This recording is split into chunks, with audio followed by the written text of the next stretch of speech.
ಅವರಿಗೆ ಬಹುಮಾನವನ್ನು ಕೊಡ್ತಾ ಇದೆ. ಬಿಜೆಪಿ ಕಾರ್ಯಕರ್ತರಿಂದ ಕಾಂಗ್ರೆಸ್ ನೇತೃತ್ವದ ರಾಜ್ಯ ಸರ್ಕಾರವನ್ನು ಹಾಗೂ ಅದರ ಕಾರ್ಯವೈಖರಿಯನ್ನು ಖಂಡಿಸಿ ಪ್ರತಿಭಟನೆಯನ್ನು ಜರುಗಿಸಿದರು.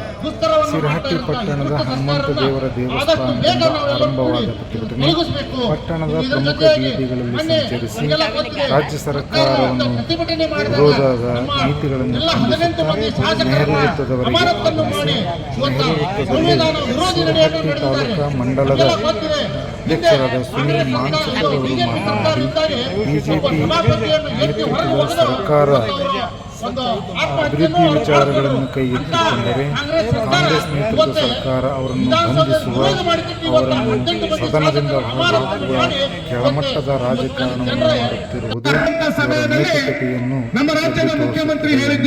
ಹೇಳುತ್ತಾ ರಾಜ್ಯ ಸರ್ಕಾರ ಸಂಪೂರ್ಣವಾಗಿ ವೈಫಲ್ಯವಾಗಿದೆ. ಗ್ಯಾರಂಟಿ ಯೋಜನೆಗಳಿಂದ ರಾಜ್ಯವನ್ನು ಅಧೋಗತಿಯತ್ತ ಕೊಂಡೊಯ್ಯುತ್ತಿದೆ. ಯಾವುದೇ ಕಾರಣಕ್ಕೂ ಅಭಿವೃದ್ಧಿಗಾಗಿ ಹಣವನ್ನು ಕೊಡದೆ ಭಂಡ ಸರ್ಕಾರವಾಗಿ ಕಾಣುತ್ತಿದೆ ಎಂದು ಹೇಳಿದರು. ಇದೇ ಸಂದರ್ಭದಲ್ಲಿ ಡಾಕ್ಟರ್ ಚಂದ್ರಲಮಾಣಿ ಸಿರಹಟ್ಟಿ ತಾಲೂಕಾ ಶಾಸಕರಾದಂತಹ ಚಂದ್ರಲಮಾಣಿಯವರು ಮಾತನಾಡಿ, ಸಿರಹಟ್ಟಿ ತಾಲೂಕು ಮತಕ್ಷೇತ್ರವಾಗದೆ ರಾಜ್ಯದ ಯಾವುದೇ ಮತಕ್ಷೇತ್ರವನ್ನು ಕೂಡ ಅಭಿವೃದ್ಧಿಪಡಿಸದೆ ಸಂಪೂರ್ಣವಾಗಿ ಅಧೋಗತಿಗೆ ಕೊಂಡೊಯ್ಯುತ್ತಿದೆ. ಸದನದಲ್ಲಿ ಬಿಜೆಪಿ ಶಾಸಕರನ್ನು ಅಮಾನತುಗೊಳಿಸಿರುವುದು ಖಂಡನೀಯವಾಗಿದೆ.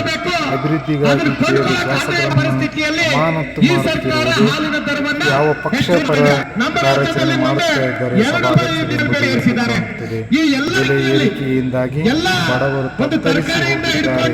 ಅದೇ ಅಲ್ಲದೆ ಭ್ರಷ್ಟ ಸರ್ಕಾರ ಸಭಾಧ್ಯಕ್ಷರನ್ನು ಅವಮಾನಗೊಳಿಸಿ ನೇಣು ಹಾಕಿಕೊಳ್ಳುವ ಮಟ್ಟಿಗೆ ಕಾರ್ಯಾಚರಣೆ ಮಾಡುತ್ತಿರುವುದು ಜನರಿಗೆ ಬೇಸರವಾಗಿದೆ. ಹಾಗಾಗಿ ಮುಂದಿನ ದಿನಮಾನಗಳಲ್ಲಿ ಜನತೆ ತಕ್ಕ ಪಾಠ ಕಲಿಸಲಿದೆ ಎಂದು ಡಾಕ್ಟರ್ ಚಂದ್ರು ಲಮಾಣಿಯವರು ಹೇಳಿದರು. ಈ ಸಂದರ್ಭದಲ್ಲಿ ಕಾರ್ಯಕರ್ತರು